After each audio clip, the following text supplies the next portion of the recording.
Thank you, Joel, for sharing your thoughts. And of course, everyone, adopt a growth mindset and don't stop asking questions. So now it's the segment we're most excited for. We have our keynote opening in conversation with Eric Nam. Eric Nam, of course, is in short nothing but amazing. He's a multifaceted Korean American singer-songwriter, entertainer, entrepreneur, and TV personality. He was GQ Korea's Man of the Year, Forbes 30 Under 30. He's also one of the most extensively touring solo Asian acts in the world, and of course, the co-founder and creative director of Dive Studios. Moderating today's session is Marcus Koo, co-founder and editor-in-chief of New Gravity, a digital publication that focuses on Korean-related news and trends in Singapore and Korea.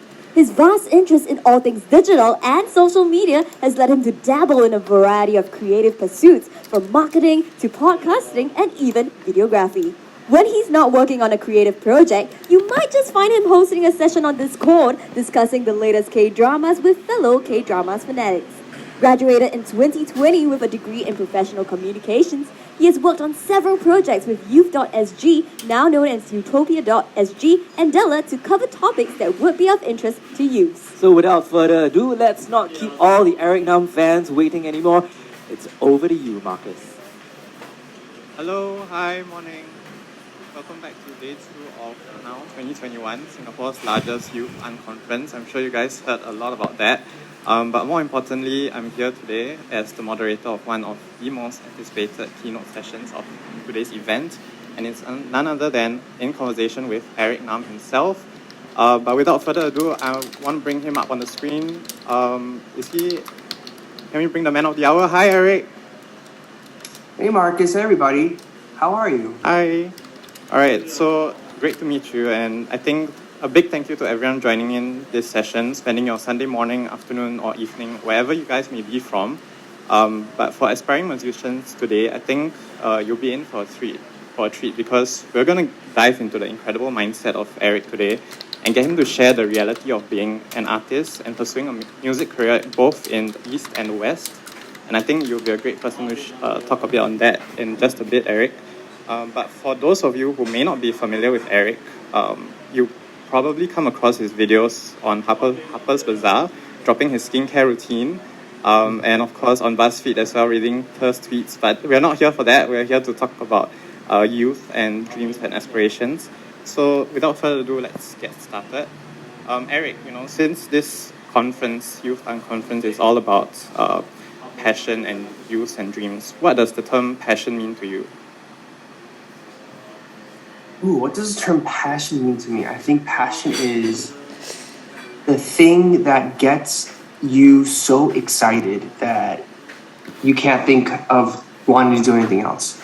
I think it's the thing that keeps you up at night or excited during the day, that makes you really, really excited to pursue it or to create it or to go after it.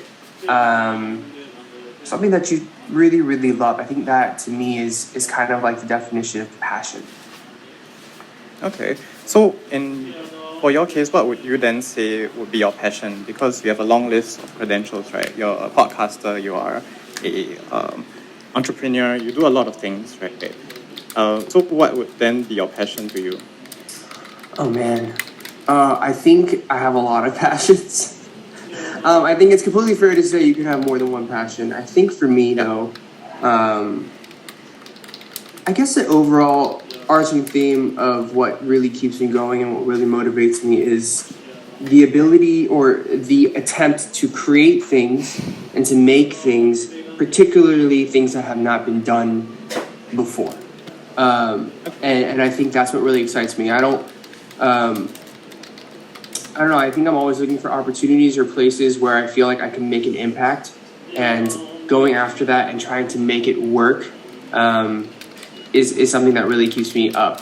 So be that musically, be that in terms of media, be that in terms of writing or whatever it is. I think there's so many different ways in which that can manifest itself. Okay. And I think a lot of people, especially in the audience today, they will know you as a singer-songwriter, right? So perhaps was being a singer-songwriter something that you always wanted to be since young? Yeah, I think it was something that I've always wanted to do, but I think when I was young, it's in the same way that when you're in kindergarten and your teacher says, "What do you want to be?" You're like, "Oh, I'm going to be an astronaut, and I'm going to be a Power Ranger or a Pokemon or something ridiculous." And to me, that's what music was, because it was a dream. It was never something that I thought I would really be able to pursue. So to be a singer and to be able to say that's part of my life is something that I feel really, really thankful for and very blessed for. So when did this passion of yours become something that you really wanted to take seriously? When was that defining moment? I think it was like once I'd gone through this entire audition TV show in Korea, and I had, offers from different labels to sign and record deals, and I think it was only then that I was like, oh, maybe I should do this. And even then, even when I had the deals and the offers, it took a lot of convincing, both like not only to my mom and dad and the people around me in some ways, but also myself. I think, if I'm being very honest, I was scared. I was nervous because it's not an easy undertaking. I hadn't seen many other Asian American or Asian faces, particularly where I grew up in the States, who had made it as musicians. And so for me to say, I'm going to try this when there hadn't been many success cases was incredibly nerve-wracking.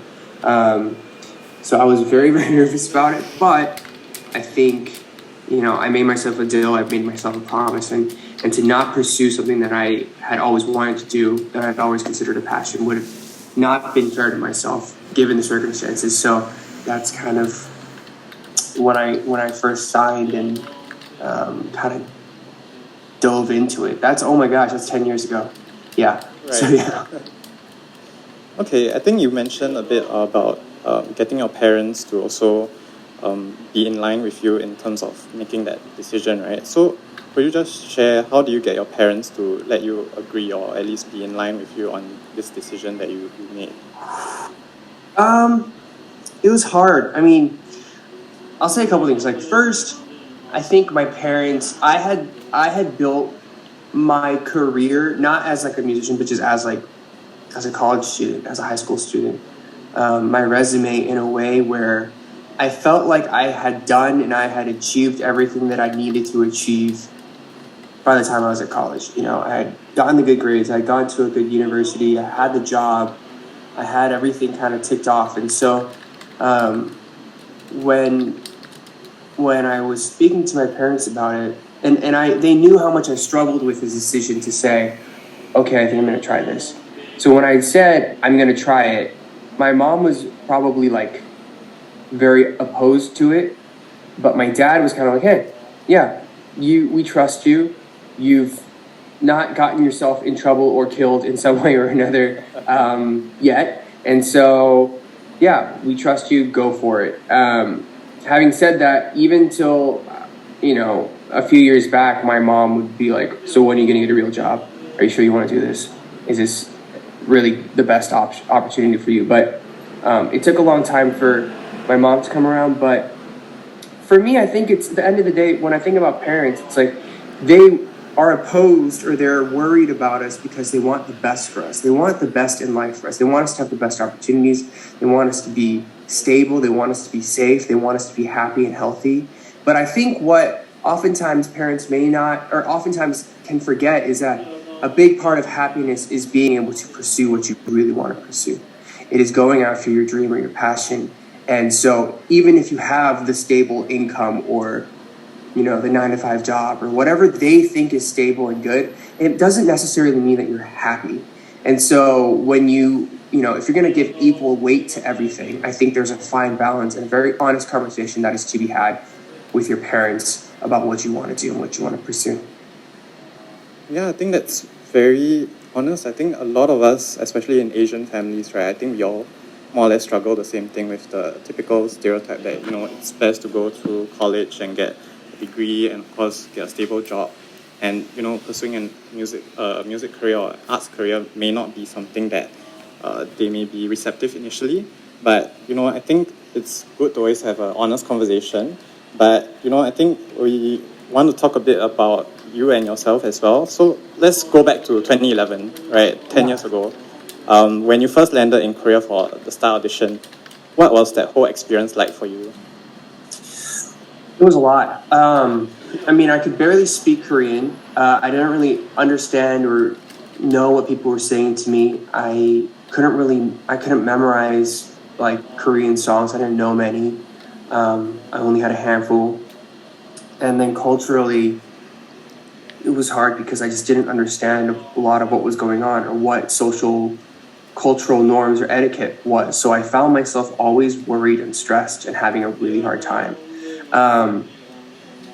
So it was really overwhelming. At the same time, like I didn't realize how big of a show that show was, and so my family, my relatives would be like, "You're all over Naver," which is which used to have like trending topics, kind of like Twitter does, and I'd be the number one trending topic in Korea, and I was like, I don't know what that means, but they're like, then it means everybody in Korea knows who you are right now. I was like, okay, whatever. Just because I just didn't understand the gravity or the weight of what I was doing. And so, in a way, I think it was better that I didn't know because it kept me kind of naive to the fact that like people, were watching the show and like knew who I was. And it was a very surreal experience. But beyond the show, I think it was once I signed the contract and I was trying to develop my career and my name and the music that I had an even harder time, just because in a show you have confines, you have writers and you have producers and other contestants, and we're all kind of in it together creating a competition but also a show. But then once you're done with the show, it's like, what do? There's no blueprint. You just kind of have to figure it out and make it up. And that was probably, I would argue, an even more difficult time for me personally. Okay. So, when you were there, do you feel that, was there any difficulty being someone that was coming from the US and entering the Korean scene?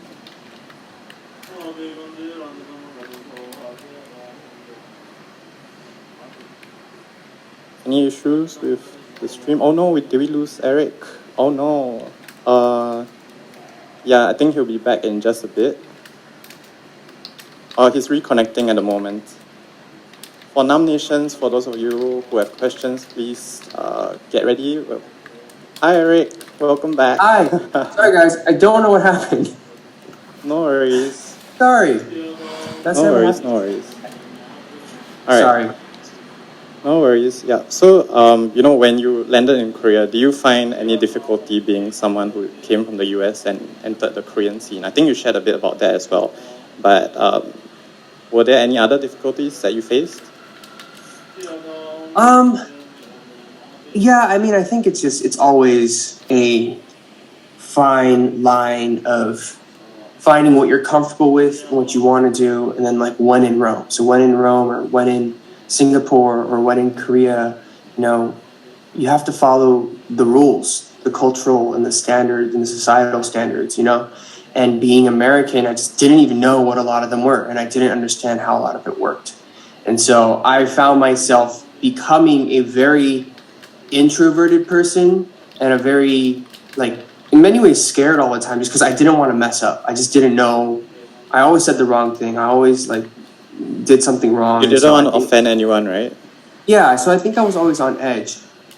But I think at a certain point, and I talk about this a lot in my mindset, but it's kind of like when you become very comfortable with who you are and what you know and what you don't know, then you're allowed to just kind of be like, I'm sorry, I'm American and that's just the way it is. None of this is meant to offend. It's not meant to be ignorant. It's just I do not know. So if I'm doing something wrong, please let me know. And just having that open mind and also being very honest with the people around you. And so for me, I think a lot of it was kind of self-imposed of me being really stressed out. But I was very grateful and I was very blessed, and I had a lot of people around me who took the time to teach me or tell me why something was the way it is or something was different from the way I knew it. And so I think that having a close group of people that you can kind of rely on and trust should you enter a field or should you enter a new environment that you're not familiar with, having those people, I think, are incredibly crucial and very important to your development. Because then you also have people who are invested in wanting you to succeed. And I think anything that you do in life, it can't be a one-person endeavor. It's always with a great team around you. Yeah, and I think, like what you mentioned, honesty is always the best policy. And of course, having a group that you can always turn to for support is really helpful, especially in a foreign land or if you're venturing into something new as well. But we also want to know, like, do you ever struggle with self-doubt, especially when you did not get to maybe pursue music in a way that you initially envisioned it? And how do you go about dealing with that?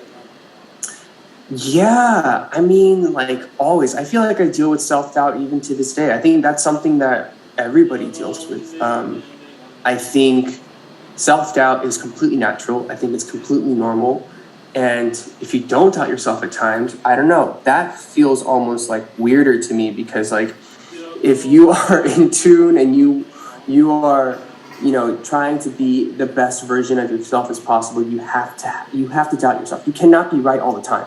I think that the hard thing is sometimes, do you doubt yourself too much? And I think that's probably what I do. I doubt myself too much to the point where I overthink and I overworry. And sometimes it might prevent me from pursuing something or doing something a certain way that may be the right answer, but I'm scared to do it. I think the other way that self-doubt kind of manifests itself is, I guess, like imposter syndrome. I don't know if I'm using that term properly in the way that I should, but even to this day, I feel like I'm always at events or I'm meeting people, just like really interesting, fascinating people, world leaders, other entertainers, actors, musicians. And I always have this thing of like, why am I here? Like, why do I even belong here? How did I trick everybody into thinking that I should be here or, with these incredible people? And that's something that I deal with like probably on a weekly basis. And it's myself and also like the people around me who we have to be like, yeah, but you're here because you deserve to be here. You're here because you've accomplished or achieved or are achieving a lot of things, so you should not worry or doubt that in any way. And then in terms of music, to get back to your original question of like doubting music and the way that I wanted to pursue it, I think it's I don't know. Art is very subjective. Art is very subjective, and music and art are things where when you're a creator, you can't help but doubt yourself because you want people to like what you're creating. That is just the nature of, I think, just society and humans in general. You want people to like you. You want people to like what you're making.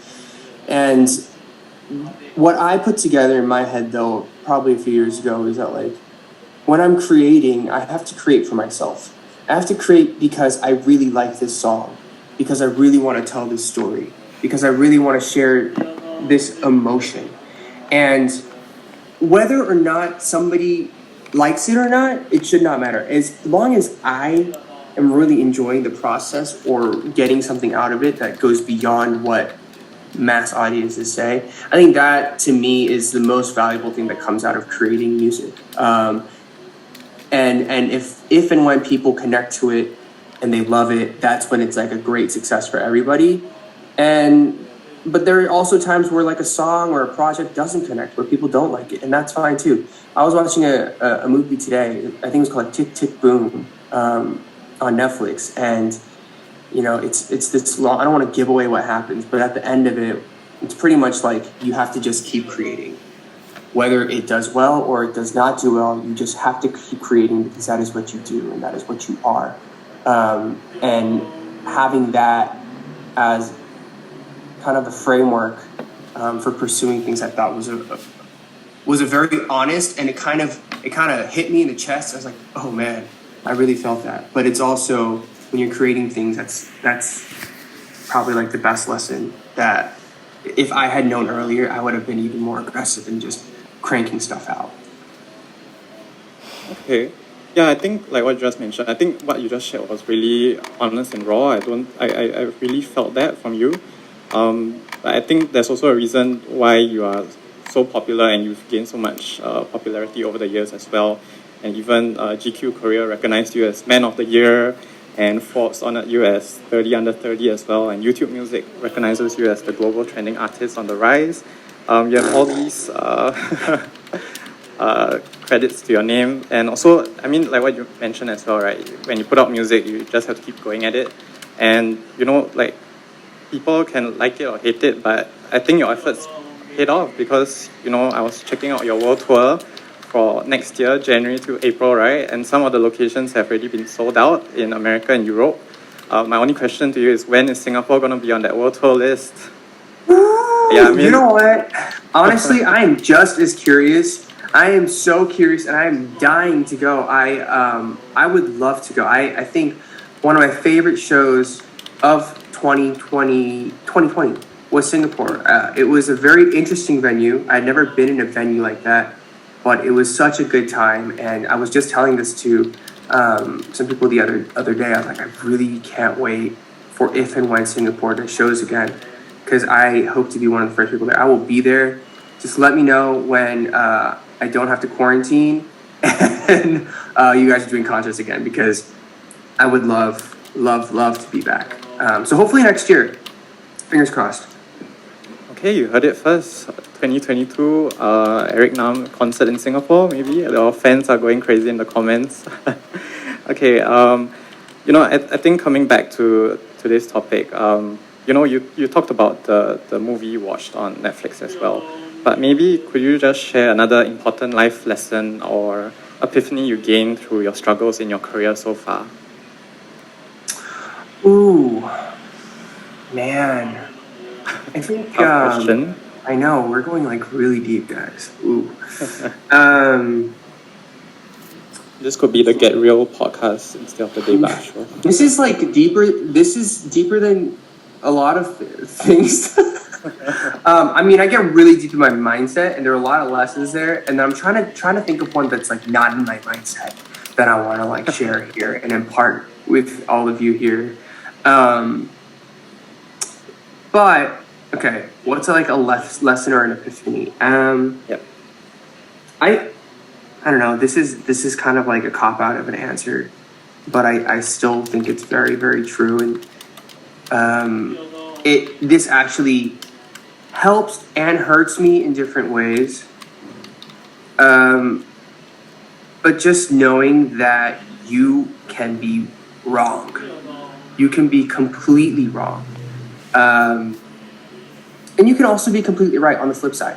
So, but if you frame that thought in two different ways, in different times, it gives you a lot of perspective in how to approach a certain situation or a problem.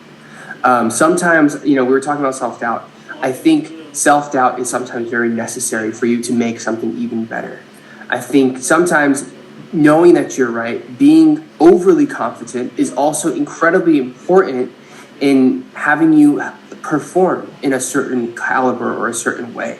I think it's just about honing that sense of knowing yourself well enough that you can identify when you know you are right and when you know you're wrong and you have to fix it. It's getting in touch with who you are, what you believe in, and knowing like the boundaries of what you're comfortable with. Because if you know your boundaries and you're like, even if I'm wrong, I'm okay because this is the standard or this is the core, the value that I stand for, it doesn't even matter. And you can literally do whatever you want and it should not affect you. People might say stuff, but it shouldn't affect you and the end result that you really want to get.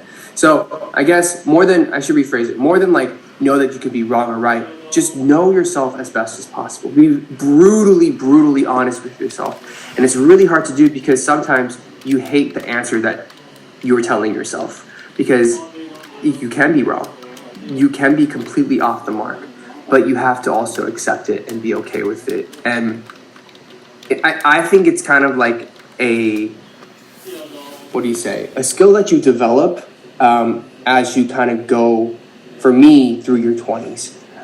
And that is why when I'm speaking to people who are in their teens or in their 20s, what I always love to tell them is like, don't be afraid of putting it out there and being wrong. don't be afraid of putting it out there and also being incredibly right, because when you take a risk, that's when you are highly rewarded, either in success, or you fail massively and you learn and you can apply that to your next project or your next whatever it is you're taking on.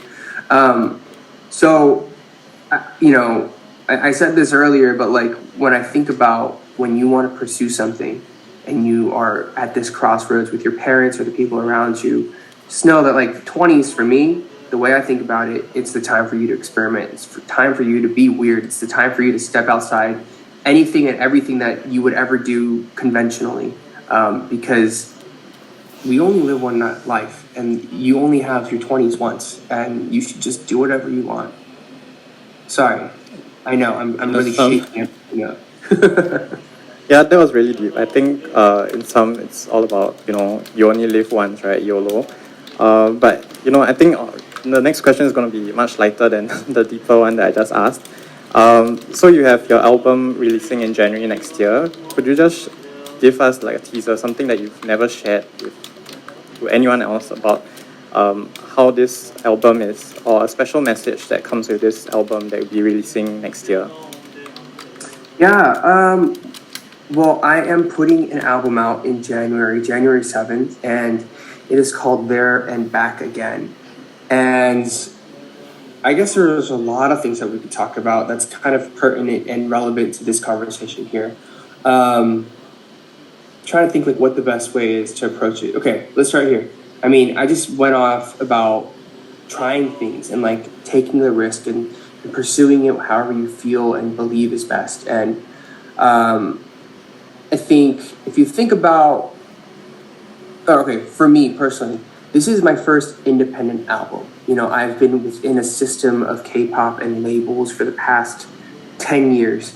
And for the first time, I'm putting out a full-length album of all new songs in January. And so it's terrifying. I'll be very honest. It's really scary because financially, it is 100% me. If anything goes wrong, it is my fault. If anything goes right, it's also my job well done. But it's very scary because it's never been done like this before. So I find myself questioning myself, doubting myself, worrying about finances. Like, can I make a living as a singer, as an artist, as a musician? Like, everything that used to be like, oh, of course, now is like, how does this make sense? How can I make this actually work? And that's where I sometimes have like a little like moment of stress. But that, I think, is just me living out what I was just saying of like, you have to take the risk, you have to go for it. And if you fail and you learn. If it does well, then amazing, and we just keep going and we learn from that as well. So that's why I'm really excited about this album. It's terrifying, but also really exciting. The other thing that I think is kind of relevant to this conversation is the title is called There and Back Again. And for some people, they're like, oh, that's like the name of the Hobbit book or movie. I'm like, yeah, I know. But I don't know where or when I kind of picked it up and I was like, this is what I want to call it. But it was kind of like, I thought of life as I think of life as a journey. I think we all do. I also think of my career as a journey in itself, going from Atlanta to Boston to India to Korea for 10 years and coming all the way back to the States to pursue music. It's been kind of this wild journey of ups and downs and highs and lows. And that is it's just life. And I think that's also apparent in relationships, be that platonic or romantic or familial, whatever it may be. We have these ups and downs. And so to be able to put out a piece of work that kind of touches on the entire spectrum of life, of cycles, of relationships, and phrasing it in the sense of being there, which is a really great, high, amazing place, and being back down at a low place and back again. It's just this loop, this wave form that we just keep living. And that's something that I think I try to put out into the world with this album. And so that is what it is. Sorry, that was a very long answer to a very simple question. No worries. I think your nomination fans are loving it. And of course, speaking of nominations, it's time to jump into the Q&A now because their questions are just firing up. I'm sure the audience they have burning questions. So let me invite Joel Lim to join me with this session, this Q&A session. And yeah. Alrighty.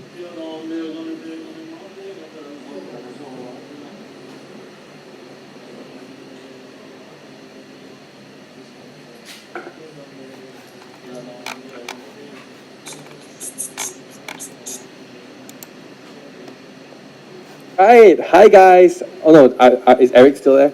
Yes. Hi, Eric. Hello. All right. Okay, so that was a fantastic sharing, but now we're going to go to the Q&A segment of this session. So I just want to say hi to Nam Nation. Are you guys still there? What's up? Are you guys still there? All right. Can we get some? Raise so your hyped. hands. All right, Yes. guys. Nam Nation, I want you guys to raise your hands if you have a question for Eric so that we can bring you up on stage, okay? All right, admins, do we have any hands raised right now? Let's say hi to some fans. Nomination, where you at? Let's go. Let's see. Oh, I see a lot of raised hands. Okay, let's bring them up on stage, please.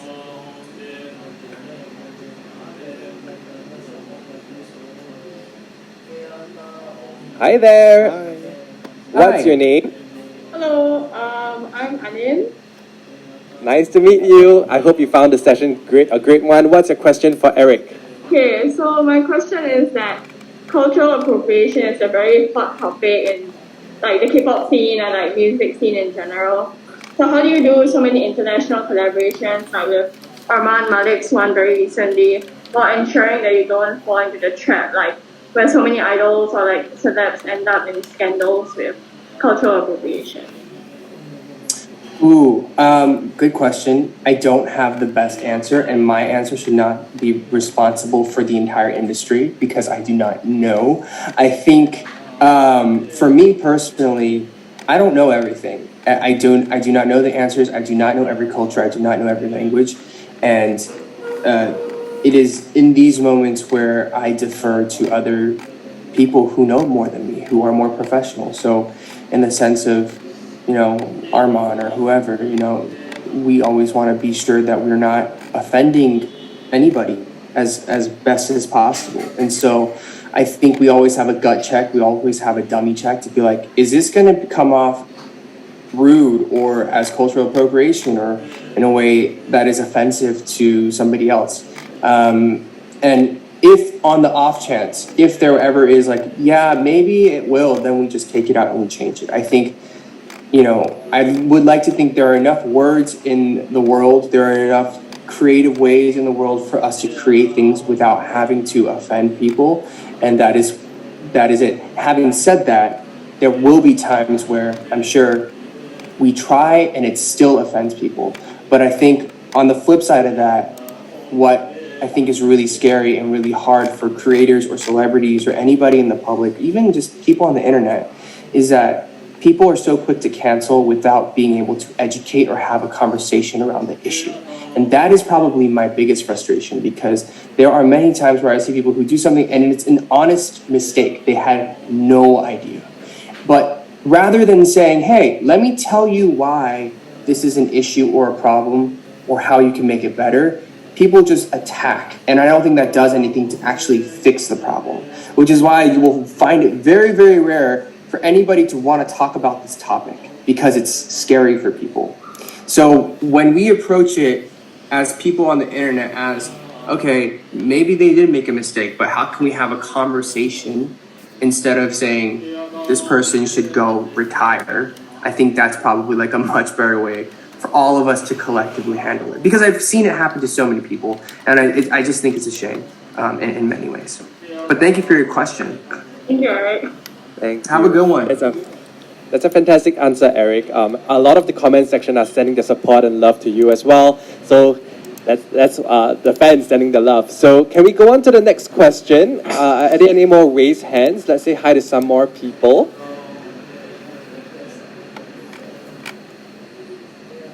Hey, Hello. Hi. Hi, my name is Shihui. So just now you talked about how like we should always be we should always keep creating regardless of the outcome and to be willing to take a risk. So on this note, I just wanted to ask you, what is your advice for people who want to start out their own podcast? Ooh, who want to start their own podcast? Interesting. Good question. I think you want to start your own podcast, know what you like and know what you dislike, and also have an outline. Have an outline because having a conversation, even when you have a conversation, even when I do panels like this, I'm like, what am I saying? And you can end up going in circles and in circles and in circles. But that is like the worst thing to do, I think, for a podcast. You want to know what you're trying to get at. Have a clear introduction of what we're trying to do. It's like writing a paper. Have your main points that you want to hit and have a fun outro.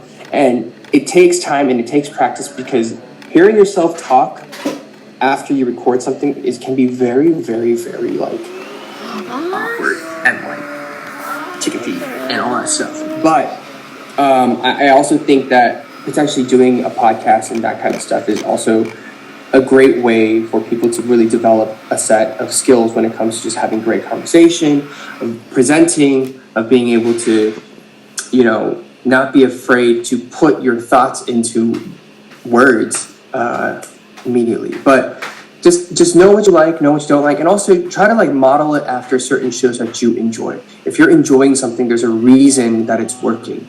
People don't need to reinvent the wheel for a car to keep going. You use the wheel because you know that the wheel works. So use what works, and that's, I think, the best advice that I can give you. Thank you so much. I wanted to say I love the debug show. Thank you. Thank you so much, Shuhei. Hopefully you get to collab with Eric on his podcast one day. But yes, can we have the next question? Next person.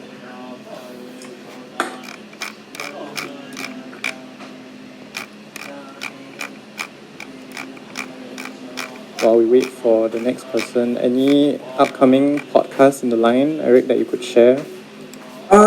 We have Woods is on Tebak Show on Monday.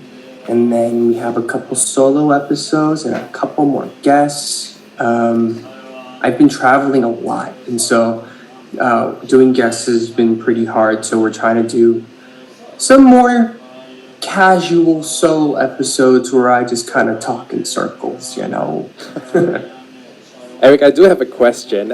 Yeah. I'm sure they're all your babies, but if you had to choose one episode of your podcast that is a must listen, which one will you choose? I have no idea. And I say this because just Tebak Show alone, I have over 150 episodes. Now, I know the numbered ones are like probably at 130 something, but if you look at the bonus episodes and everything, I have over 150 episodes of the Tebak Show. And then I have Commit or Quit, and I Think You're Dope. So I have probably like close to 200 episodes. The one episode that I think a lot of people do really enjoy, though, is I think we did an episode on Train to Busan on Commit or Quit, which people have said is like an absolutely ridiculous episode. So maybe if you guys want to, you can agree or disagree. But I heard that one's pretty funny. Got it. Thanks for sharing. Now we have someone on stage. Hello, what's your name and what's your question for Eric? I see you're frantically running around your house. Is everything okay? Hi. I feel for your safety. Are you okay? Hello. Hi. Yes, I'm just so shocked. Oh my god. Okay, calm down. Calm down. I'm Sakshi. Hi. Oh my god. Hi, I'm Sakshi and I'm from India. Hello. I'm your biggest fan. I love you so much. So. Thank you so much. Do you have a question for Eric? Yes, I do have a question. What was it? Oh my gosh. Yes. What do you do or who do you talk to when you are burned out? What do I do or who do I talk to when I'm burned out? Thank you for the question. I think honestly, here's the thing. When you're burned out, you just have to recognize that you're burned out and you have to be okay with it. You can't be unburned out when you want to. You just have to let time do its thing. And so for me, if I'm burned out, then I'm just not going to make anything. I can't. It's not going to help. And when you create something, when it's forced and it's you're burned out, you're not putting something that is you or that you would want to put out into the world. So taking time to be like, I'm just not going to do anything, and I'm going to try to focus on something else and try to focus on getting better or feeling better or being, being bored. I think that for me has always worked. So I will sometimes, if I'm really burned out, I will just watch TV and Netflix for days on end and just like not be ambitious. And then I'll probably go talk to my friends and just eat really good food and have a few drinks. Don't drink if you're underage. I'm not condoning underage drinking. I'm being very clear. But I think that's, for me as an adult, kind of the way that I process it. It really just takes time, and you have to be okay with knowing that you are burned out. There's nothing wrong with it. It's just very natural. So I think when I first got burned out, I was freaked out because I was like, how am I going to make anything? How am I going to do anything if I can't do it? Like, what do I do? But rather than stress about it, I'm like, oh, well then I'm just going to chill. I'm going to read a book, even though I have a horrible time reading books. I'm going to do anything I can to be super bored so that I get inspired again. So that to me is the best way I think I can answer for you. Thank you so much for sharing, Eric. Sakshi, I know you're incredibly brave. Don't be scared. I hope you enjoyed jumping on this call, all right? Thank you, Sakshi. Thank you so much. Great meeting you. Yes, love you so much. Please come to India. I will. Thank you so much. Love you too. Bye. Bye-bye. Bye. All right, we are going to bring up some more people, but in the meantime, can I just go to the Q&A section? Because I do see comments saying that they're a bit scared to raise their hands. So maybe we can ask some questions from the Q&A portion. Sure. Before we go into video. I think we can do one more. Okay, he's already up. Okay, let's bring him up first then. Sorry. Hello, what's your name and what's your question? You're muted. You're on mute. Hi. Okay, let's introduce yourself again. I'm Des from Singapore. Hi. So I would like to ask Eric, since you have a lot of endeavors, right? So how do you actually balance out your life, like how you spend time on each of them, and also how you get recharged every time, because you're actually doing a lot. So yeah. Yeah, great question. I'm trying to figure that out myself. To be very honest, it's a lot, and I think this is something that I've had to have a lot of conversations with my team, my brothers about, just because it's a lot of projects, a lot of shows, a lot of music, a lot of traveling these days with, having the vaccine and everything in the States. It's relatively opened up, and so I find myself super, super busy and super scatterbrained, which is, to me, as I've matured and become more seasoned in this industry, I think what used to, when I was scatterbrained earlier and younger, actually really helped me be more creative and to come up with new ideas. For me right now, and this is just something as you get older and as you kind of get more life experiences, what I found is being so scatterbrained isn't the most efficient thing for me. And so knowing that and being aware of that, and this is a very recent thing, I'd say probably in the past year or two, particularly with the pandemic, it's really trying to make clear boxes of how do I justify or how do I add value to certain things. So if you look at how I kind of look at my life, not to go overcomplicated, but there's music, then there's podcasting, and there's mindset, and then I do TV and film things on the side that nobody even knows about yet, but I'm just working on them. So for me, it's trying to justify, does it make sense for me to spend time or investing time and energy into certain buckets here? If so, if it's yes, then how do I make it all kind of work together? How can I do it so that if I am spending time on the music, this benefits, let's say, the film TV side just as much? So trying to find those lines, so even though I'm putting in the same amount of effort, it can actually feel and it looks like it's affecting 2 or 3 of those buckets at one time. And so, but being able to do that requires me to be very, very honest, very transparent and open with everybody that I'm working with about, this is how my life is split up. If we want to work together, this is how it has to be. Otherwise, I have to either drop something and say goodbye, or like figure out a different way or add somebody else into the team that can help me kind of do all the things. It's not easy. And if you were to say, do I recommend it to everybody? I would say no, because it's exhausting. But I truly love what I do because it is, it's incredibly empowering. It's incredibly fun. It's incredibly energizing. And I'm really, really thankful to be able to do the many, many different parts. I don't know if did I answer your question? Yes, it does. Yeah, you're doing great. Thank you so much, but thank you for the question, man. Darius, I just want to say I love your Zoom background. Yes, I do too, man. He's so good looking. Man, I just want to look like him. Thanks, Darius. All right, I think we have time for one last question, and I still see a lot of raised hands, so let's just bring one more person up. Let's see who will be that lucky person.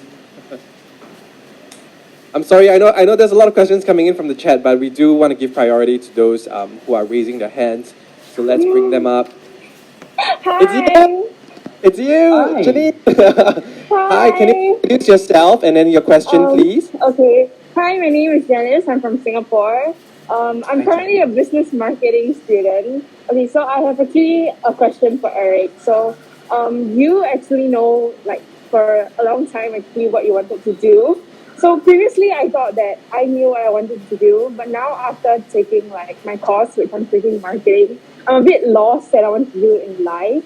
So I think the question that I really want to ask is like, what advice do you have for anyone who's basically lost in terms of like education or career? Because I think you'll give a really good advice for that. Yeah. Well, thank you for the question. Really just dumping it on me there. Super easy, light question. Okay. This is what I think. What do I think? I don't know. Hold on. Give me a second. Let's process this. First of all, let's just say that you're not the only one that feels this way. I think a lot of people in the comments, a lot of people here probably feel the same way.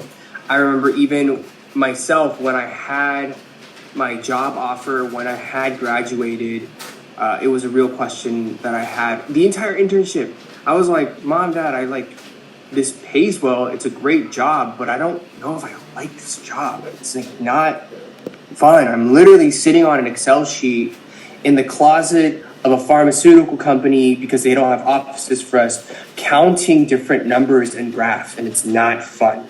And so I completely can hear you and agree with you that it can be very confusing. And I think the other thing that you have to realize is like there are a lot of things that you get into and you get there and you realize it's not what you thought it was. And it's not what you wanted it to be. And that's a situation where we idealize and we romanticize certain parts of life. First of all, I think that's a lot of life. Like what you will find is like, oh, not everything is the way it seems. And there's a lot of different things that happen behind the scenes that make it look a lot better. It's also social media. Look at social media. That's exactly what social media is. It highlights those things. And so that's kind of what it is. So it's not abnormal. You're completely normal and feeling this way and valid. I think for me, to give you any sort of advice on this, it's kind of like, accept that you may not like it, accept that you don't want to do it, which is completely fine. Then just start to look around and say, what do I like? What am I interested in? What really intrigues me naturally? And how can I use the skills that I have, the experiences that I have developed in trying to get over to that path? And I think it's completely possible.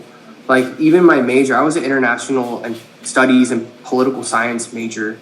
That has nothing to do with business, like zero. But there's always skills and skill sets within whatever you studied or whatever you're interested in that you can apply to another place. And it almost makes you more valuable because you bring a perspective that the people there don't already have. So if you are at a marketing agency or whatever, but all of a sudden you want to go into, I don't know, computer science, but like, that's a horrible answer because I don't know anything about computer science. Let's say museums. I don't know. But I'm sure at a museum, they're looking for somebody like you who has a great perspective on marketing and whatever your expertise is that they do not, because they probably know about history and collecting and like how to put together great murals or collections and exhibits. And it's just different ways that you can piece your life into other places. So find what you really want to do, find what you love, and you're lucky in that you did marketing. Marketing can be applied to anything, literally anything in this world. So don't stress too much and find what you really love. And hi to Thanks your for friends sharing. next to you. Oh, it's my sister. We're having Oh, lunch. hi, sister. Hello, friends. Thank you so All right, much. thank you so much for answering my sharing, question. Eric. Thanks for asking your question. Thank you. Thank you, Janice. All right, so it's time for us to wrap up. So I just want to say, Eric, thank you so much for all the sharings that you gave today. I personally learned a lot as well. I really, really love listening to you. Big fan of your podcast as well. And thank you, of course, Marcus, for moderating this session. We had an amazing time. Before we say goodbye, maybe you guys can spam the chat box with your final messages to Eric before he drops out. Just say bye, send him some love, guys. And Min, can I just take a look at the chat box before we go? Let's go, nomination. There you go. There we go. See, Eric, I'm single. Someone says I'm single, Eric. All right. Oh my God. Thank you so Guys, much. Thank you so much for having me. Thank you for moderating such a cool session, and such an honor to be able to be here and to speak with everybody. And I just want to again encourage you guys to really pursue what you want to pursue, dream big, dream loud, and be bold about it. And do whatever you want to do. I know it's particularly hard in the pandemic because everybody there's even more restrictions on what we can or cannot do. It feels, but we're gonna get through it. So stay healthy, stay happy. I'm gonna come see you guys in Singapore soon. And thank you guys again for having me. And stay safe, guys. Love you guys. Thank you so much, Eric. Hopefully the next time we meet, it'll be in person. Absolutely. All right, thanks, guys. We're going to be going back to Abigail. Bye. Thank you so much, Joel, Marcus, as well as Eric.